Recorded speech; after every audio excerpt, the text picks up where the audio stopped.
vous invite à prendre votre Bible à Exode 7, verset 1.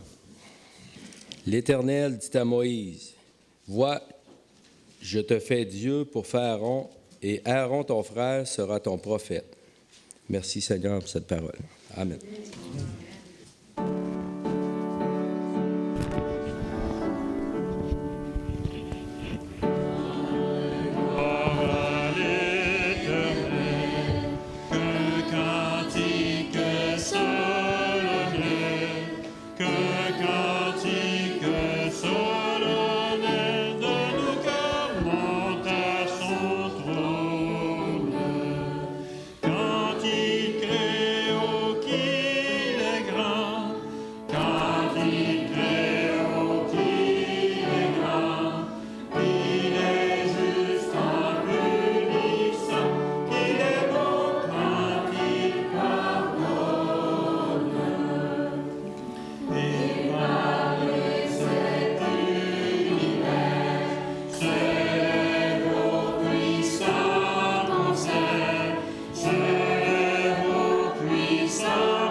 Majesté.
Bonjour à tous et bon sabbat. Ça fait un plaisir d'être avec vous ce matin pour louer Dieu.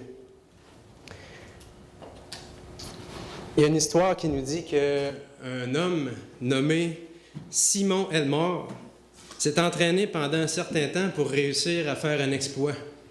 cet exploit-là était de se rentrer 400 pailles dans la bouche. Vous savez, les pailles qu'on met dans les contenants pour boire. Donc, 400 pailles dans sa bouche durant une période de 10 secondes, durant un talk show, et ça s'est passé en Allemagne. Francisco Domingo Joaquim, lui, un jeune Angolais, a eu une autre idée pour battre un record. Vous savez, ce jeune homme a la plus grande bouche du monde. Sa bouche, en largeur, mesure 17 cm. Et ce qu'il a trouvé à faire de cette grande bouche, c'est, pendant une période de 60 secondes, entrer une canette de boisson gazeuse et la ressortir 14 fois, toujours pour faire partie de ce qu'on appelle les records, entre autres les records Guinness.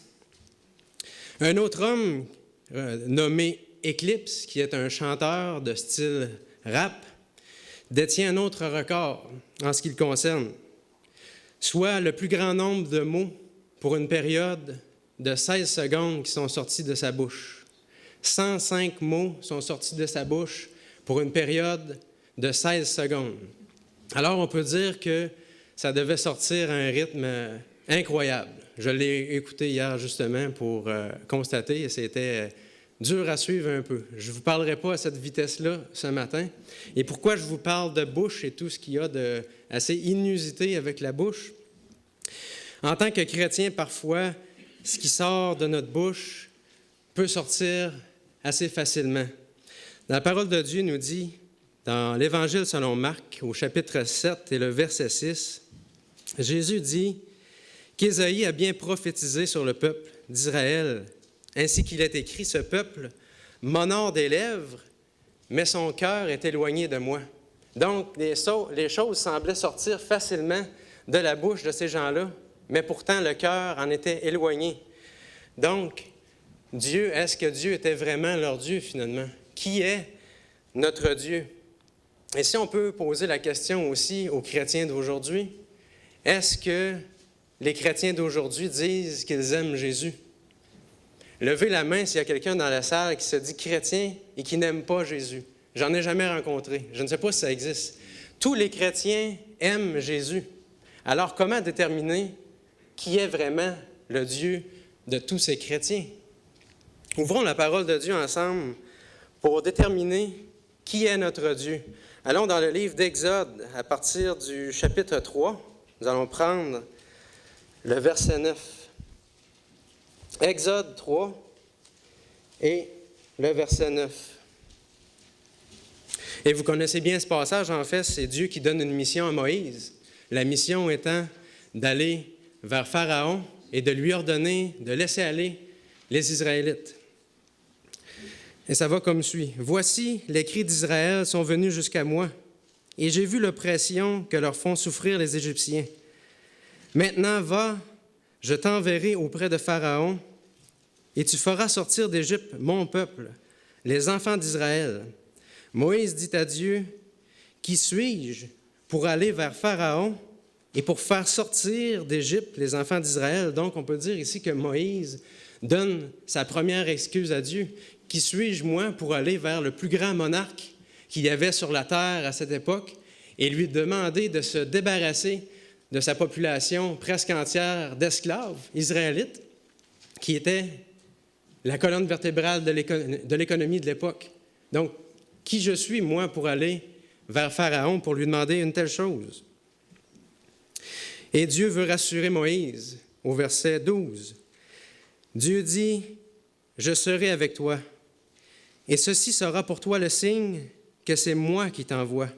Quand tu auras fait sortir d'Égypte le peuple, vous servirez Dieu sur cette montagne. » Moïse dit à Dieu, « J'irai donc vers les enfants d'Israël, et je leur dirai, « Le Dieu de vos pères m'envoie vers vous. » Mais s'ils me demandent quel est son nom, que leur répondrai-je?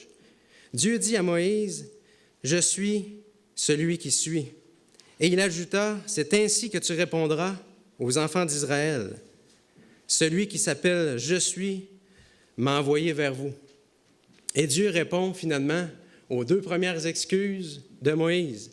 « Qui je suis, moi, pour aller voir Pharaon? » Et qu'est-ce que je vais leur dire lorsqu'ils vont demander « Qui est-ce qui t'envoie? » Celui qui s'appelle « Je suis » m'envoie vers vous. Ensuite, Moïse a une troisième excuse. Regardons le livre d'Exode toujours, au chapitre 4 et le verset 10. Il est écrit, « Moïse dit à l'Éternel, « Ah Seigneur, je ne suis pas un homme qui ait la parole facile, et ce n'est ni d'hier ni d'avant-hier, ni même depuis que tu parles à ton serviteur, car j'ai la bouche et la langue embarrassées. » La troisième excuse de Moïse, j'ai de la misère à parler. J'ai peut-être même que je ne me souviens plus vraiment de la langue, étant donné que ça fait tellement longtemps que je suis parti d'Égypte. Alors l'Éternel est patient avec Moïse. L'Éternel lui dit, « Qui a fait la bouche de l'homme et qui rend muet ou sourd, voyant ou aveugle, n'est-ce pas moi l'Éternel? Va donc, je serai avec ta bouche et je t'enseignerai ce que tu auras à dire. » Donc Dieu répond à la troisième excuse de Moïse et il refuse toujours d'accomplir la mission que Dieu veut lui donner. Au verset 13, Moïse dit, « Ah Seigneur, envoie qui tu voudras envoyer. Pas moi, envoie qui tu voudras. » Alors la colère de l'Éternel, au verset 14, s'enflamma contre Moïse et il dit, « N'y a-t-il pas ton frère Aaron le Lévite? Je sais qu'il parlera facilement. Le voici lui-même, qui vient au-devant de toi, et quand il te verra, il se réjouira dans son cœur. Tu lui parleras, et tu mettras les paroles dans sa bouche. Et moi, je serai avec ta bouche et avec sa bouche. Et je vous enseignerai ce que vous aurez à faire. » Alors encore une fois, Dieu démontre que lorsqu'il donne une mission à quelqu'un, il accorde toujours les ressources nécessaires pour accomplir cette mission-là. Au verset 16, « Il parlera pour toi au peuple, il te servira de bouche, et tu tiendras pour lui la place de Dieu. » Tu tiendras pour lui la place de Dieu. Qu'est-ce que Dieu voulait nous dire, voulait dire à Moïse lorsqu'il disait « Tu tiendras pour lui la place de Dieu », parce que Dieu ne voulait certainement pas dire que Moïse, tout d'un coup, aurait une nature divine et qu'il se présenterait devant ses sujets et qu'il devrait lui obéir parce que Moïse, tout d'un coup, est devenu Dieu. Ce n'est pas ce que le passage veut nous dire. Lisons un autre passage qui est semblable. Dans Exode 7, on l'a lu tantôt, on le relit ensemble, au verset 1. Exode 7, le verset 1. L'Éternel dit à Moïse, « Vois, je te fais Dieu pour Pharaon, et Aaron, ton frère, sera ton prophète. » Alors, encore une fois, Dieu dit à Moïse, « Tu seras Dieu. » Une fois, au chapitre 4, tu seras Dieu pour Aaron, puis plus tard, tu seras Dieu pour Pharaon. Alors, qu'est-ce que ça veut dire être Dieu pour Aaron et Pharaon? Regardons ensemble de nouveau le verset 15 d'Exode 4 pour nous aider à comprendre. « Tu lui parleras et tu mettras les paroles dans sa bouche. » Alors, qu'est-ce que ça veut dire? La façon que Dieu a procédé avec Moïse, il lui a dit qu'il lui mettrait les paroles dans sa bouche et qu'il devait répéter ces paroles-là à Aaron et qu'il devrait aussi, Aaron, répéter ces mêmes paroles à Pharaon. Alors il dit, dans le rôle que j'ai pour toi, Moïse, je te dis ce que tu dois dire, je te dis ce que tu dois faire. Joue le même rôle avec ton frère Aaron. Dis-lui ce qu'il doit dire et ce qu'il doit faire. Et plus tard, toi aussi, tu devras répéter cette expérience-là vis-à-vis Pharaon. Tu devras lui dire quoi faire. Alors Moïse était un Dieu pour Aaron et Moïse était un Dieu pour Pharaon parce qu'il avait été mis dans une position d'autorité. Il avait été mis dans une position pour donner des ordres à ses sujets et que ses sujets lui obéissent ou non. Voici la définition de la parole de Dieu de ce qu'est un Dieu pour quelqu'un. Et Aaron serait son porte-parole, serait son prophète. Il ferait exactement ce que Moïse lui a dit et il dirait exactement ce que Moïse lui a dit de dire.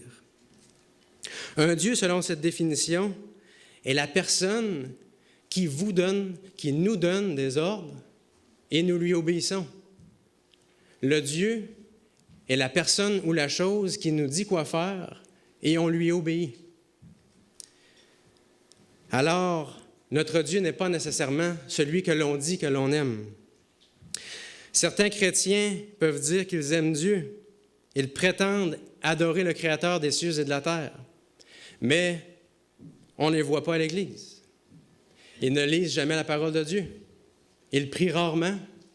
Ils ne sont pas en mesure de défendre une doctrine de l'Église à laquelle ils appartiennent. Mais pourtant, ils disent aimer Dieu. Ces gens disent aimer Dieu. Ils ne se préparent peut-être pas pour le retour de Jésus non plus. On aime dire que l'on aime Dieu, mais pourtant, est-ce que nos efforts, notre temps, notre argent et tous nos sacrifices sont dirigés vers une autre personne que Dieu? Votre Dieu est la personne qui dirige votre vie. Alors votre Dieu peut être votre éducation, si ça prend toute la place de votre vie, votre carrière, ça peut être votre épouse, votre mari, ça peut être la mode. Qu'est-ce qui est votre Dieu? Regardons ensemble pour mieux comprendre, pour revenir à Adam et Ève qu'on a parlé un peu ce matin. Qui était le Dieu d'Adam et Ève? Regardons Genèse au chapitre 2. Genèse chapitre 2, à partir du verset 16. Regardons ensemble, à partir de la parole de Dieu, qui était le Dieu d'Adam et Ève. La parole de Dieu nous dit à partir du verset 16, « L'Éternel Dieu donna cet ordre à l'homme. Tu pourras manger de tous les arbres du jardin, mais tu ne mangeras pas de l'arbre de la connaissance du bien et du mal, car le jour où tu en mangeras, tu mourras. » Je ne sais pas si vous êtes d'accord avec moi, mais ce passage-là, je pense qu'il ne pouvait pas être plus clair. Aucune confusion possible. Le jour où tu en manges, tu meurs. C'est aussi simple que ça, l'ordre qui avait été donné. Alors, comme on disait plus tôt, notre Dieu est la personne à qui nous obéissons. Lisons maintenant Genèse 3, à partir du verset 1 jusqu'au verset 4. Le serpent était le plus rusé de tous les animaux des champs que l'Éternel Dieu avait fait. Et dit à la femme, « Dieu a-t-il réellement dit, vous ne mangerez pas de tous les arbres du jardin? » La femme répondit au serpent, « Nous mangeons du fruit des arbres du jardin, mais quant au fruit de l'arbre qui est au milieu du jardin, Dieu a dit, « Vous n'en mangerez point, et vous n'y toucherez point, de peur que vous ne mouriez. » Alors le serpent dit à la femme, « Vous ne mourrez point. » Alors maintenant, il y a deux ordres. Un ordre dit « mange » et l'autre dit « mange pas ». Une parole dit « le jour où tu en mangeras, tu mourras ». L'autre dit « le jour où tu vas en manger, tu vas avoir une expérience extraordinaire ». Deux opposés. Mange du fruit de l'arbre, ne mange pas du fruit de l'arbre. Et soit dit en passant, Satan, oui, nous pousse à la désobéissance. Et il a le tour, c'est un maître. Vous connaissez des vendeurs. Je pense que Léo Marc a été vendeur durant une certaine période. Il y a des très bons vendeurs. Mais le maître, le plus grand des vendeurs, lui qui fait, on peut dire, il nous fait miroiter. Il nous dit c'est une très bonne affaire, c'est Satan. C'est le maître dans le domaine. Il nous présente la mort, il nous vend ça. Il nous fait miroiter ça, la désobéissance à Dieu. C'est un maître pour nous faire ce qu'on appelle un package deal, une affaire à ne pas manquer. Vous entendez ça parfois à la radio, à la télé, une affaire à ne pas manquer. Alors, Satan est le maître pour dire la désobéissance est une chose à ne pas manquer. Ne manquez pas ça. Il fait miroiter la désobéissance comme s'il y avait des avantages, mais on sait très bien qu'il n'y en a aucun. Genèse 3, le verset 5. « Mais Dieu sait que le jour où vous en mangerez, vos yeux s'ouvriront et que vous serez comme des dieux, connaissant le bien et le mal. » Il fait miroiter l'avantage. Il n'y en a pas. Et Ève, à ce moment-là, qu'elle venait de désobéir à Dieu, Qu'est-ce que vous croyez qu'Ève aurait répondu? Parce que ce n'est pas écrit dans le livre de la Genèse. En fait, est-ce que tu aimes Dieu pendant qu'elle a le fruit dans sa main et entre ses dents? Ève, est-ce que tu aimes Dieu? Qu'est-ce que vous croyez qu'elle aurait répondu? Oui. Pourquoi je n'aimerais pas Dieu? Il nous a donné ce beau jardin, etc. Oui, il nous a privés de cette arbre-là, mais finalement, on en mange, puis ça va, tu sais. Hein? J'aime Dieu, mais pourtant, elle venait de désobéir, elle venait de faire de son Dieu quelqu'un d'autre, parce qu'il y avait une parole qui lui était dit, « N'en mange pas ». Et elle avait mangé. Et on a vu que la définition d'un Dieu est la personne qui nous donne un ordre à laquelle nous obéissons. Elle avait fait de Satan son Dieu jusqu'à temps qu'elle s'en repente. Et depuis ce jour, on entend deux voix dans le monde. La voix de Dieu et la voix de son ennemi. Il n'y a pas trois voix dans le monde. Il n'y en a que deux. Dieu et Satan. Alors la voix de Dieu peut être entendue aujourd'hui partout. Et la voix de l'ennemi aussi. La voix de l'ennemi peut venir d'un ami. Elle peut venir de la télévision, de la radio, du journal. Elle peut venir d'un membre d'Église. Elle peut même venir d'un pasteur. Si la parole que nous entendons n'est pas fondée sur la parole de Dieu, sa source est satanique et elle ne vient que de Satan, de l'ennemi de Dieu. Il n'y a que deux voies, Dieu ou l'ennemi, depuis ce jour. Alors Ève a fait de Satan son Dieu.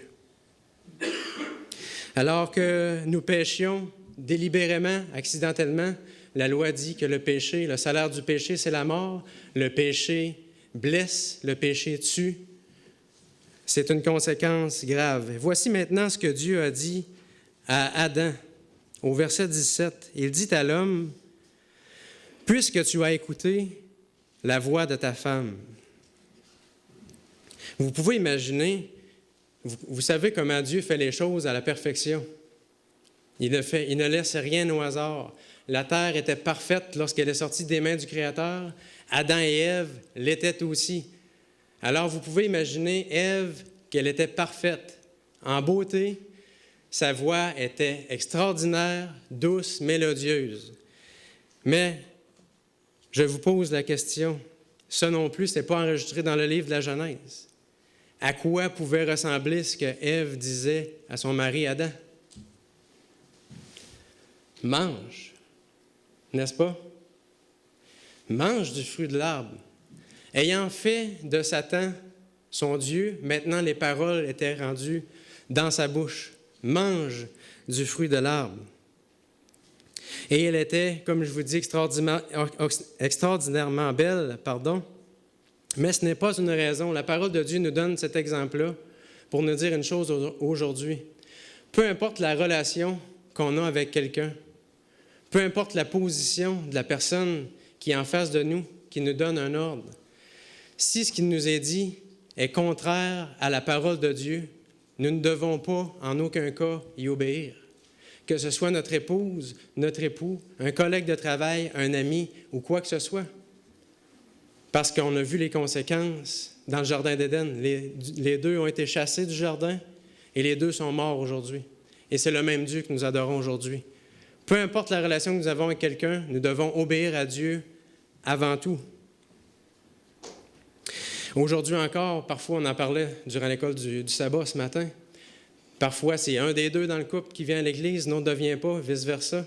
Et la corde tire pour rester à la maison puis abandonner l'Église, mais Dieu nous invite à être fidèles, à demeurer dans son amour, à venir le rencontrer. C'est une leçon qu'on peut l'en tirer aujourd'hui. Et Dieu se dirige vers Adam, un peu après le péché d'Adam. Au verset 8, il nous est dit, « Alors ils entendirent la voix de l'Éternel Dieu, qui parcourait le jardin vers le soir. Et l'homme et sa femme se cachèrent loin de la face de l'Éternel Dieu, au milieu des arbres du jardin. Mais l'Éternel Dieu appela l'homme et lui dit, « Où es-tu? » Il répondit, « J'ai entendu ta voix dans le jardin et j'ai eu peur, parce que je suis nu et je me suis caché. Et l'Éternel Dieu dit, « Qui t'a appris que tu es nu? » Qui t'a appris que tu es nu? Lorsque Dieu dit, « Qui t'a appris que tu es nu? » Quelle conclusion on peut en tirer? C'est pas moi qui te l'ai dit. Qui te l'a appris? Et si c'est pas moi qui te l'a dit, qui te l'a dit? Qui t'a dit? Qui nous a dit que le dimanche était un jour sacré en tant que chrétien? Qui nous a dit ça? Qui nous a dit qu'on pouvait manger tout ce qu'on voulait dans la quantité qu'on voulait au moment où on le voulait? Qui nous dit ces choses-là? Est-ce une façon légaliste, parce qu'on entend ce mot-là souvent aujourd'hui, de présenter la parole de Dieu, ou nous avons un Dieu qui est axé sur les détails? Lisons ensemble une citation tirée du livre « Patriarches et prophètes ». Si Dieu a exclu son serviteur de la terre de Canaan, ici on parle de Moïse, c'est pour nous donner une leçon que nous ne devons jamais oublier, à savoir qu'il exige de nous une stricte obéissance. Dieu s'attend de nous que nous lui obéissons en toutes choses. Qui t'a dit que tu pouvais divorcer, te remarier autant de fois que tu le voulais, selon tes propres critères, selon les désirs de ton cœur? Qui t'a dit que tu pouvais garder ta dîme et tes offrandes pour en faire ce que tu veux? Est-ce que c'est ça que Dieu nous dit, ou cette parole-là vient de quelqu'un d'autre? Si ce n'est pas Dieu qui te l'a dit, qui te l'a dit? Qui nous l'a dit? Et l'Éternel Dieu dit, qui t'a appris que tu es nu? Alors Dieu nous demande aujourd'hui, qui nous dit de faire ce que nous faisons? De quelle autorité est-ce qu'on se revêt pour faire, pour dire, pour vivre de la façon que nous le faisons? Et je crois qu'au jour du jugement, la parole de Dieu nous dit qu'il va y avoir des gens qui vont être choqués, qui vont être déçus. Regardons un passage tiré de l'Évangile selon Matthieu, au chapitre 7, les versets 21 à 23. Matthieu 7, 21 à 23. Et vous connaissez ce passage. « Ceux qui me disent « Seigneur, Seigneur » n'entreront pas tous dans le royaume des cieux, mais celui-là seul qui fait la volonté de mon Père qui est dans les cieux. Plusieurs me diront en ce jour-là, « Seigneur, Seigneur », et remarquez qu'ils disent « Seigneur ». Ils se réclament de Jésus comme étant le Seigneur de leur vie. N'avons-nous pas prophétisé en ton nom? N'avons-nous pas chassé des démons par ton nom? N'avons-nous pas fait beaucoup de miracles par ton nom? Ils font des choses extraordinaires. Alors Jésus leur dira ouvertement, « Je ne vous ai jamais connus. Retirez-vous de moi, vous qui commettez l'iniquité. » Alors vous pouvez imaginer Jésus nous regardant dans les yeux après avoir lu un long CV de bonnes œuvres et nous dire, « Retirez-vous de moi, je ne vous ai jamais connu. » C'est un moment qui doit être extrêmement difficile. Dieu ne désire pas que l'on soit des soi-disant chrétiens qui font des bonnes œuvres. Oui, les bonnes œuvres ont leur place, on en parlait ce matin encore. Il désire d'abord et avant tout des hommes et femmes obéissants, par amour, et comme on en parlait ce matin durant l'école du sabbat, non par obligation. Vous connaissez l'histoire du fils prodigue, le jeune qui est parti faire sa vie parce qu'il pensait que c'était mieux ailleurs. Il y en a un qui est resté à la maison. Mais lui, il faisait les choses par obligation. Son cœur, non plus, n'avait pas été transformé. Que dit Jean 14, le verset 15? Ou plutôt, que ne dit pas? Et ça ne dit pas, « Si vous m'aimez, dites-le moi, et faites comme bon vous semblera. » Une autre façon de le dire pourrait être, « Si vous m'aimez, laissez-moi vous donner la puissance. » afin que le péché ne domine plus sur vos vies. Dieu veut nous donner non seulement le pardon, il veut nous donner la puissance pour sortir du péché et remporter ses victoires et démontrer au monde entier qu'est-ce que c'est un chrétien. C'est plus que quelqu'un qui se fait pardonner, c'est quelqu'un qui remporte des victoires. Et il y a une seule façon de démontrer notre amour envers Dieu, c'est l'obéissance, par amour pour lui. Commentaire biblique volume 6, nous dit « Pourquoi ceux qui disent comprendre les Écritures ne voient pas ce que Dieu exige sous la grâce est exactement la même chose que dans le Jardin d'Éden, une obéissance parfaite à sa loi. Au jugement dernier, Dieu demandera à ceux qui se disent chrétiens, « Pourquoi t'es-tu réclamé de croire à mon Fils et as-tu continué de transgresser ma loi? » C'est assez tranchant comme passage, mais Dieu nous invite à y réfléchir. Et si ces passages nous sont donnés aujourd'hui, je crois que Dieu, dans sa grâce, veut que nous y réfléchissions justement, pour que ce ne soit pas une surprise. Et Dieu nous appelle à la repentance. Il veut transformer notre cœur. Et ce n'est pas une surprise. Lorsqu'on s'abandonne à lui, on peut avoir l'assurance du salut en Jésus-Christ. Et c'est une très bonne nouvelle pour vous et moi aujourd'hui. Mais posons-nous la question, qui est notre Dieu? Qui dirige nos vies? D'où vient la voix qui dirige notre vie? Et si la voix ne vient pas de la parole de Dieu, Dieu nous invite à changer notre Dieu dès maintenant.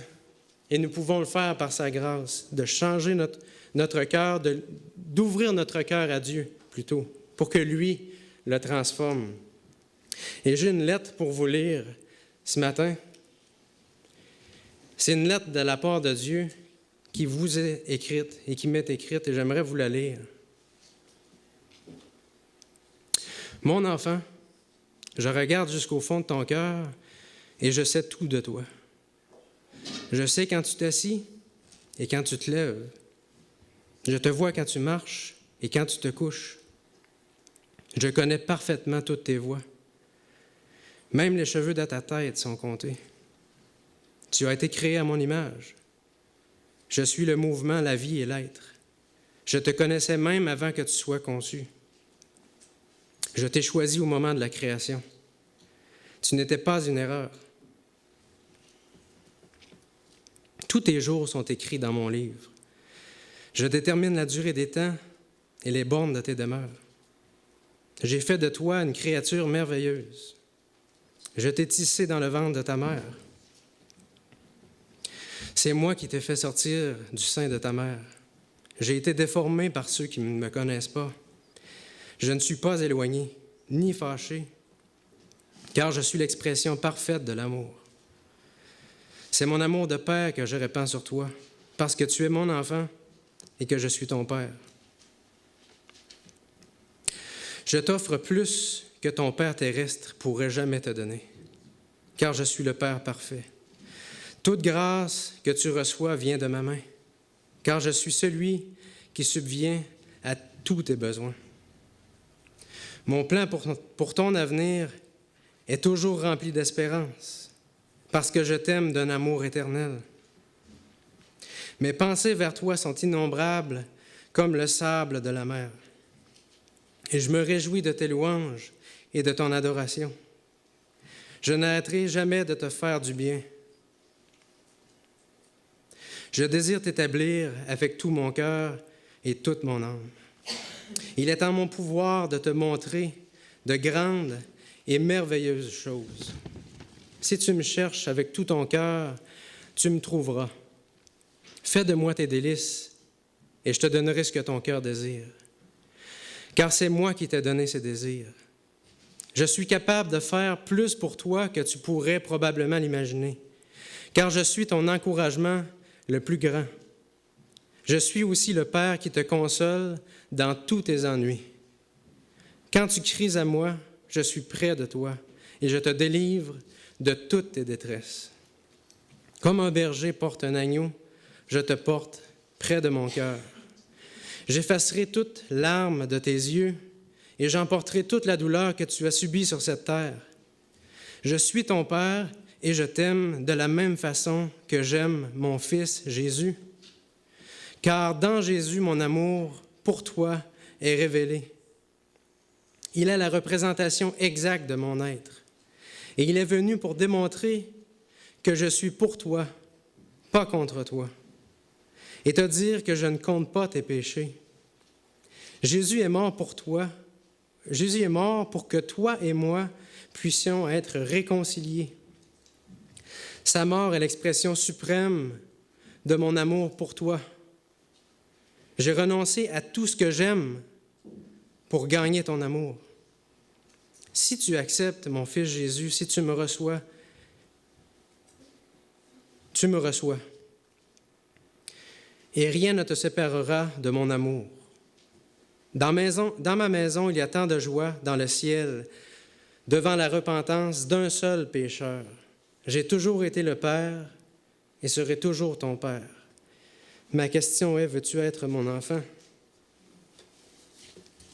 Comment réagissons-nous face à une telle lettre d'amour? Est-ce que le Dieu du ciel est notre Dieu, le Créateur du ciel et de la terre?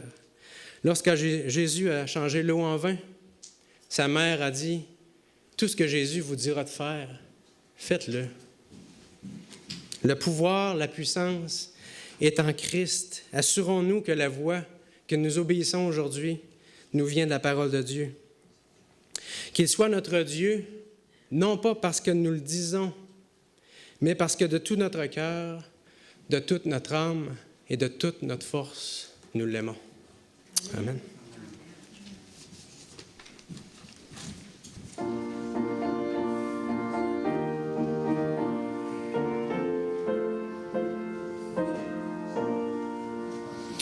Veux-tu briser du péché le pouvoir? La force est en Christ, la force est en Christ. Si dans ton cœur tu veux le recevoir, la force est dans le sang de Christ.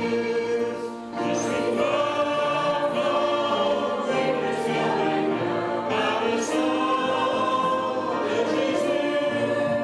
Je suis fort, fort, oui, plus que vainqueur par le sang de Jésus, mon sauveur. Veux-tu marcher toujours plus triomphant? La force est en Christ, la force est en Christ. Pour te garder, Jésus est tout-puissant. La force est dans le sang de Christ. Je suis fort, fort, oui, plus que vainqueur par le sang de Jésus. Je suis fort, fort, oui, plus que vainqueur par le sang de Jésus, mon sauveur. Veux-tu du ciel approcher chaque jour? La force est en Christ, la force est en Christ. Avec Jésus demeuré pour toujours. La force est dans le sang de Christ. Je suis fort, fort, oui, plus que vainqueur par le sang de Jésus. Je suis fort, fort, oui, plus que vainqueur par le sang de Jésus, mon sauveur. Oui, Seigneur, c'est par ton sang que nous sommes vainqueurs. Seigneur, renvoie-nous cette semaine et donne-nous la force, Seigneur, de lutter contre le tentateur. Seigneur, on te demande de bénir chaque personne ici présente, de bénir chaque membre de ton Église, afin de nous protéger et de nous garder tout au long de notre vie. C'est au nom de ton Fils qu'on te le demande. Amen.